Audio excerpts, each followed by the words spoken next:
It's the 2-liter Chekere. Stick around, I'm going to show you how to build your very own. All right, glad you were able to join me for this little experiment. Here are all the materials that you're going to need to make your very own 2-liter Chekere. You're going to need a 2-liter bottle, any kind, emptied out. You are going to need a spool of string for your top and bottom rings.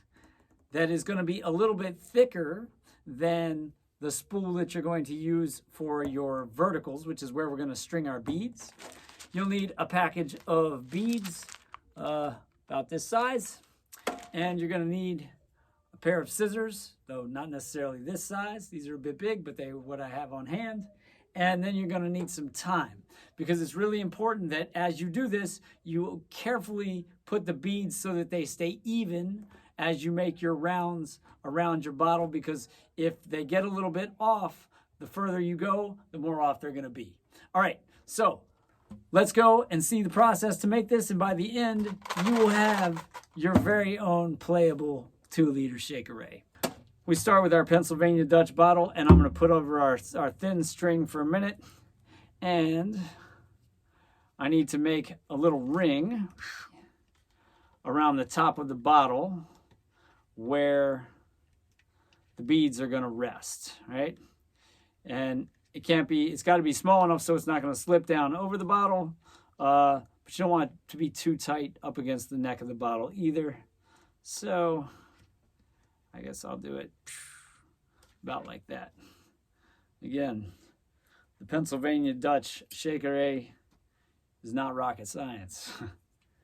So take my string, I just tie like a square knot, and we now have our top ring. So the next thing we're going to need to do is to create our verticals. And the verticals are going to hang down off of this top ring, and they're going to be, each one needs to be double. So we're trying to get a length of this this thinner thread that's going to go down to where we're going to have our bottom ring. So it's going to go past where the bottle starts to curve in a little bit, and it needs to be doubles. So we need to have it twice as long for each one. So I'll take my thinner string and wind some out here. And let's see, I'll go like here and down to the bottom, about like that. I'll do a little below the bottom, and then I'll take this and I'll let it hang down like this, and I'll double it here and get out my trusty enormous scissors, and I cut it there. We take the string and you double it like this, and then to put it on the ring, and I'm going to take this off for a moment just so that you can see how we're going to do this. So we've got, if we loop it over so that we've got it doubled, we just take it like this and we put it over the ring, and then we take the other two pieces. So I've got this loop here. We take those other two, slide them through, and pull them. And then we have that little half hitch on the ring, and it hangs down like that. And we're going to do that around the ring. I'm going to do it so that I go directly across first. So we're going to try to get this as even as possible. So I've done that first one, and I'll do the second one directly across from that. And then I'll do so that I've got the 4 directions first, and then I'll go for the 45-degree angles after that. We have 1, 2, 3, 4, 5, 6, 7. And I'm going to do the 8th one now just as a refresher of how these loops go.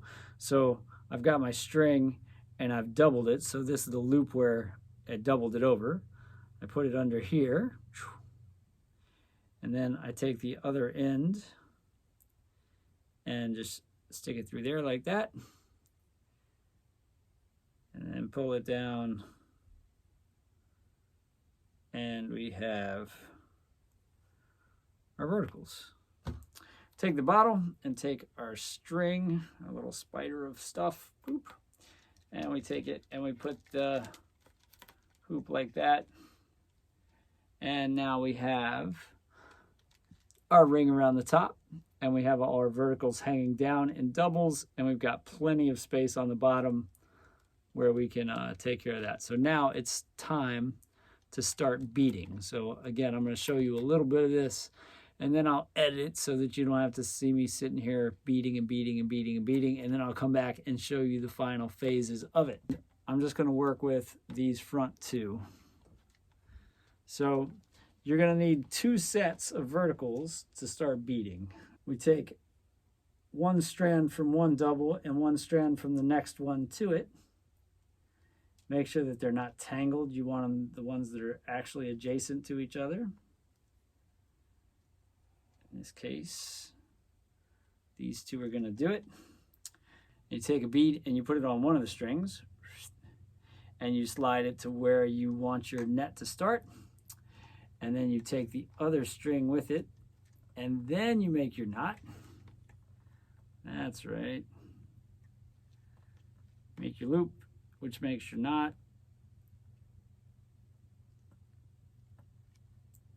And you push it through. There we go. And now I have a bead. So I have 1 bead here. So my next bead, I'm going to work with this string, which is the second from here, and then the one closest to it on the other double, which is right here. And again, we make these this little diamond shape as we go around, right? So I'm going to put it, and I always put it, since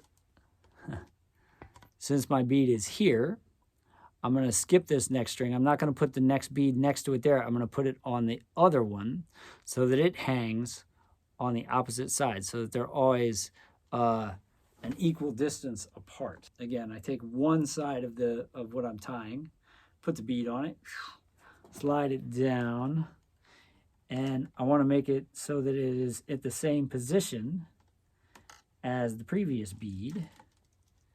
So about there. So that my beads are going to hang the same, and then I'll tie a knot there. I need to even those up, because as we go around the bottle, we want it all to come out to be basically the same, so that when they shake, you get a uniform sound. So I'm going to need a little adjustment on that. All right, I'm going to go work on this, and I will come back and I will share with you the results. It looks like it's going to be pretty. So once you've gotten your first row, we're going to continue doing the same thing, where we take one of the doubles from this bead here and one of the doubles from this next bead over, and we put those together. And I'm going to keep putting the bead on the string, the double that's to the right. For my next bead, I'm going to go between these 2 beads right here.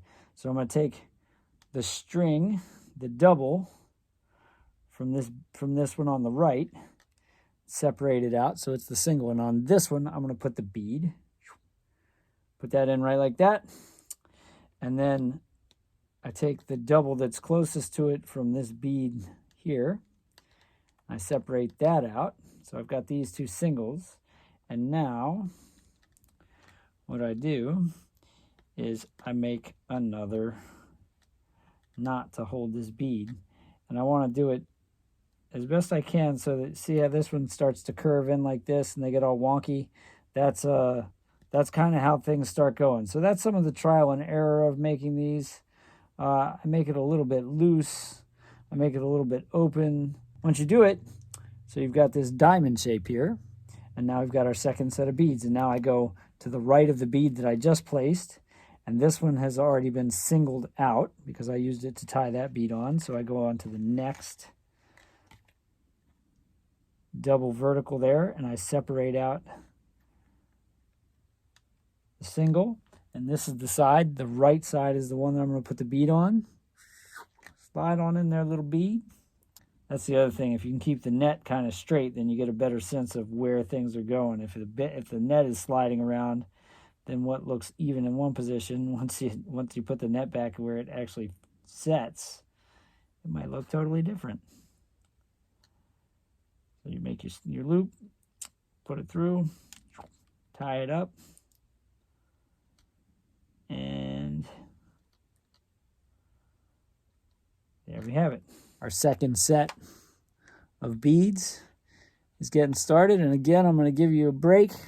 I'm going to go bead this thing up. So each successive line, that's what you do. You just start with the 2 verticals from 2 different beads, bring them together, create this diamond shape, and you keep it going. I'll be back soon with the full product, and I'll show you how to put that bottom ring on so everything gets held in place.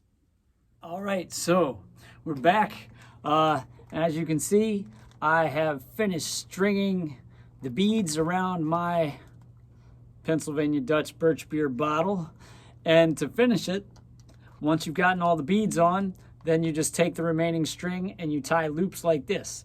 And that is where our finishing string is going to go through and hold everything so that the net stays in place but loose enough to move while we play our Chekere. So, take the string and I go through these loops.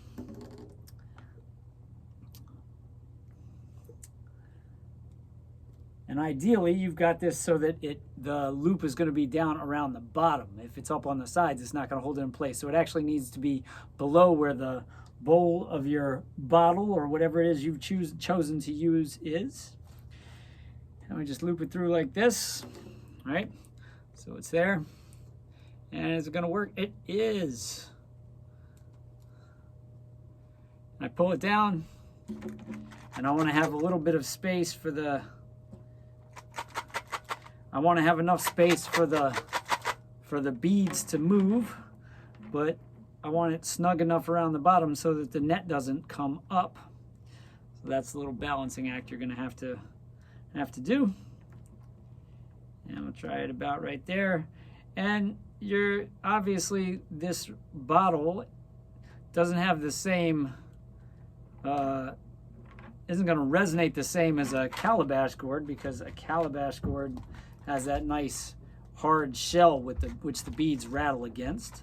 But that's okay, because we're going to get a little bit of sound, and this is just something that I can practice with. And actually, for a first attempt, that's not too bad.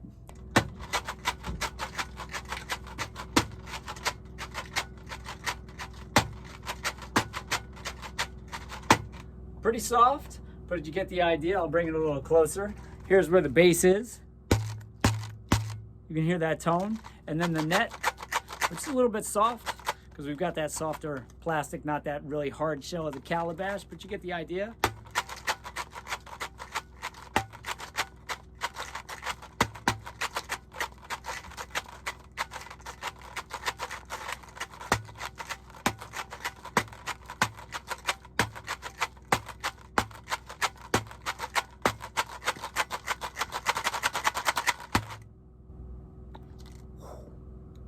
Pennsylvania Dutch country. Hope you enjoyed this video, and I hope to see you at a Chekere class or a clave class or a drumming class sometime soon. Peace, y'all.